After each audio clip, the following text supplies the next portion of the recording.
All right. So I'm Hussein Abu Zaid. I'm in the computer networking and information systems group, and I want to talk very briefly about my research. Um, Also, Professor Carr was supposed to present, and he couldn't make it, so I'm gonna also include a couple of slides from him in this talk. So maybe Partha will give me additional 2 minutes or something. Uh, so uh, let's see. Okay, just a little bit about me, my background. I I've alternated a bit between academia and industry earlier after I did my undergrad studies, and I worked for a while in the business domain in Oracle and Alcatel and communication companies and database companies. Before I did my master's and PhD in Seattle at UW. Um, Also during that time collaborated with Boeing and Microsoft Research um, and Honeywell and HRL, which is a couple of these are space companies. Um, and and then well, as a faculty, I also collaborated with different companies. I spent some time with government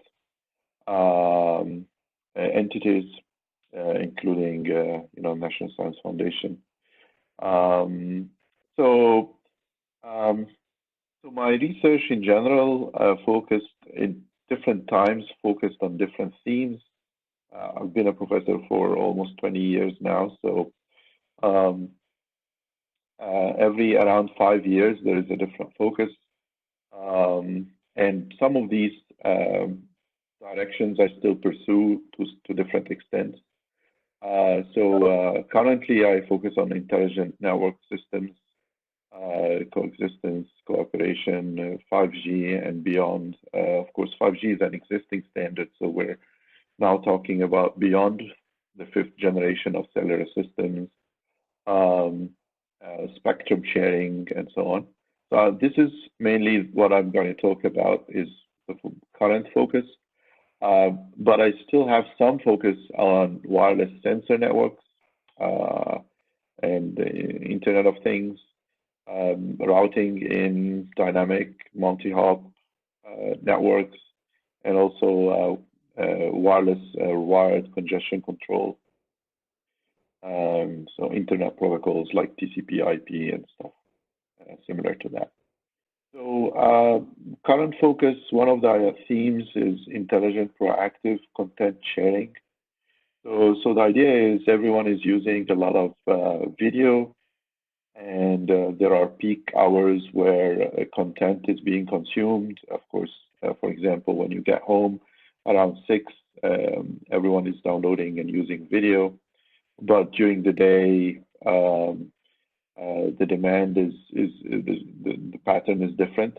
So our objective with this theme of proactive caching is that we would shift the load, shift some of the peak load proactively. We would predict what users would want, and we would pre-download it for the content that can do that. For example, various YouTube videos or Netflix and so on. And so the idea is to leverage demand predictability, which you can do with various machine learning techniques, and come up with a proactive designs and proactive caching. And the net effect of this is that it would move your load um, and put the data on the edge during low demand hours. And that would have benefits for the user as well as for the operators that operate these networks. So this is joint work with various entities, other universities, as well as other companies, particularly IBM and Akamai. And then there's many design trade-offs and choices for the carriers, for the users, about how do you predict content and so on. And one important aspect of this is privacy leakage, which you have been hearing about everyone is concerned about their privacy. And many of these systems, as you design them and optimize them for performance, they leak privacy because they're so tightly designed, and that makes them more predictable.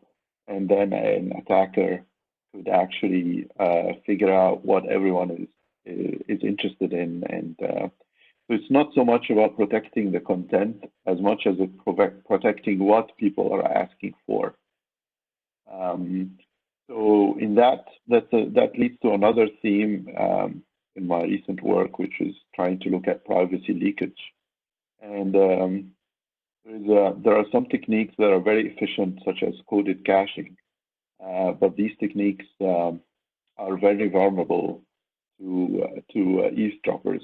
So, for example, the well-known coded caching scheme that is very efficient in terms of its transmission rate ends up to have zero privacy. So any user can actually know what the content of other users in the system, what they're asking for. And that's very unfortunate, because that means that if you are at home, sitting at home, you can actually observe and predict what your neighbors are asking for. So if they're, for example, watching Fox News versus CNN versus MSNBC, you can detect their political affiliation. You can detect a lot of things about them. So this information is public in terms of the actual CNN payload, but what you're trying to protect is the user preferences and what they're actually asking for.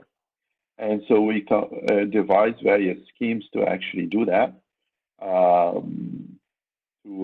to trade off the efficiency, whether in terms of rate or in terms of the memory usage of the various hosts or end users. And we trade that off with the anonymity. So you pay a small price in terms of performance, but you gain a lot of protections. You can gain variable levels of protection for the users in terms of their privacy.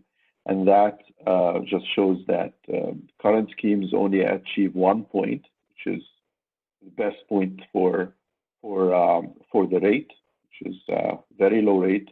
But on the other axis, it's also very low privacy. And the schemes that we propose explore all the range of trade-offs. So moving on to another theme that I focus on is wireless spectrum usage. And but one more minute. 1 minute, sure. And it's trade-offs and how you design the economic and performance issues with designing high-density 5G and beyond systems. This also includes looking at tiered spectrum access. So the FCC has been leading a lot of innovative ideas and policies for spectrum sharing, including this tiered sharing that started in 2015. And we look at the basic aspects or fundamental aspects of the impacts of these policies on the performance, and that way we can also design better tiered sharing policies. Another topic that I've been pursuing in collaboration with other people, other faculty in transportation systems in civil engineering department, as well as control theory folks, is the network design for intelligent and trustworthy transportation networks. I'm going to skip a few slides, details. I'm going to post these. But the idea is to shape the design, the user behavior, using their interest and demands on the traffic, on the communication side, so that they also it affects or leads to optimal routing in terms of travel paths decisions that would relieve congestion. So just to mention a few things from Professor Carr's slides. Professor Carr is also in my group, and he wanted to present, so I included a couple of slides from his work. He's been collaborating with the Power Group on demand response in smart distribution grids. And it's sort of a similar idea of making flexible, optimizing the peak to average load and demand using various demand response incentive algorithms.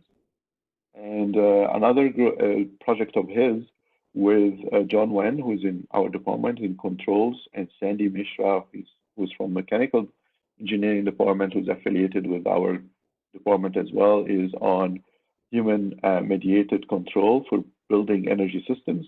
And the idea here is to get to optimal distribution and settings of temperature in various cubicles in offices. And with that, I'm going to conclude. I'm going to post this afterwards so you can access more of the slides. Thank you. Thank you, Hussein. So we have our last presenter, Professor Tianyi Chen.